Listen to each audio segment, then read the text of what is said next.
好啊，呢一節咧，我哋會溫翻呢就兩個好重要嘅概念咯，喺數學上面，包括呢係數 number 同埋嗰個運算 operation。數呢，我哋大家一開頭學嘅時候呢，首先我哋係用佢嚟去記錄一啲數量噶。舉個例子，你見到呢度有1個蘋果，於是我哋用嗰個數字1去表達佢咯。咁如果你有3個蘋果嘅話呢，就用個3字啦。4個可以畫幅圖出嚟，有4個蘋果，於是咧就用個符號4去代表佢咯。咁當我哋啲符號越用越多嘅時候呢，你發覺我哋就唔使下畫個圖出嚟啦。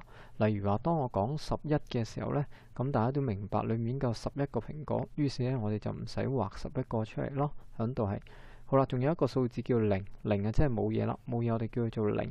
咁分別我哋而家講咗咧，就係話0係代表冇嘢咯。咁如果有數字嘅話咧，就代表佢裡面有某個數量嘅嘢喺度。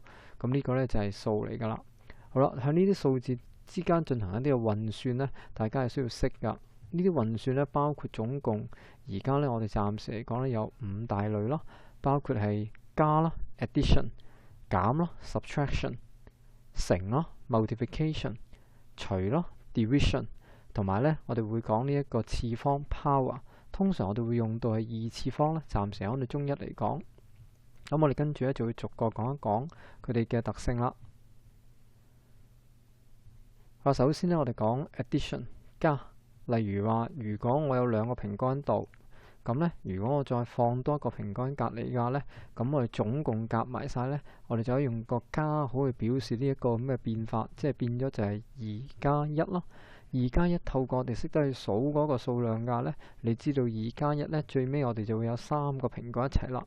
咁如果將呢一個過程我哋用一個式去表達出嚟嘅呢，咁我哋就會寫成2+1，然之後透過你叻你識得數嘅呢，你發覺進行完呢一個加法 addition 之後呢，2+1其實呢就會係等於3噶啦。我哋會咁樣寫，2+1就等於3。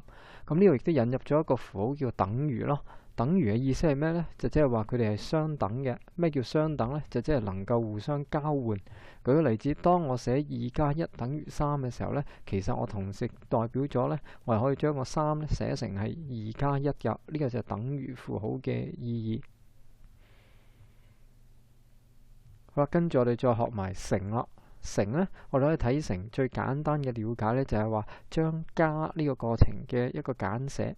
舉個例子，例如話4乘3，4乘3係咩意思呢？可能就係我將啲蘋果呢4個一排，咁總共呢，你發覺我排咗有3排，每一排都係4個㗎呢。咁如果我要睇一睇呢度總共有幾多個蘋果呢？咁其實呢，可以寫成4乘3。實際上，如果你去數佢㗎呢，就變咗係頭有4個啦，加多4個之後呢，就變8個，然之後再加埋呢，最尾嗰4個呢，就會有12個。咁翻到嚟最尾咧，你都係要識得數嗰啲數目㗎。咁但係當我哋熟嘅時候咧，我哋知道4乘3咧，其實就即係等於12啦。喺呢個部分係咁點解我哋咁熟咧？好多時候就係因為我哋細個嘅時候咧背過一個叫乘數表咯 ，multiplication table。咁如果你未背嘅話咧，你就快啲背翻佢啦。尤其是一啲好簡單嘅運算，好似上面咁樣4乘3，3、4、1、12咯。或者舉另一個例子，譬如話5、6、5、6咧，我哋知道係30。呢個點解能夠咁快講到呢？其實最主要都係以前努力記過，所以咧你就可以好快講到出嚟啦。咁對於乘法嚟講，頭先講過啦，乘法咧可以寫成4乘3咯。好似我咁講話，有每一排等4個，總共咧等咗3排，咁所以叫4乘3。但係同時亦都留心咧，就係我可以咁樣打直數。如果我打直咁去數嘅時候咧，呢度你見到咧就會有4欄，每一欄裏面咧打直落，每一欄裏面咧就有3個蘋果。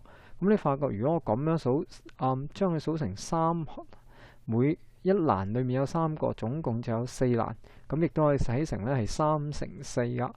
咁所以你睇翻，其實個總數都冇變到啦。咁所以4乘3咧，亦都係等於3乘4噶。呢個我哋都要講咧，對於乘法、乘嗰個符號同埋加法，對於呢兩種嘅運算嚟講咧，佢哋係 commutative 噶。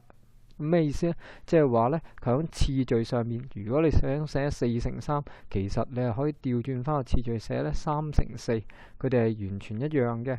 喺加法上面都係一樣。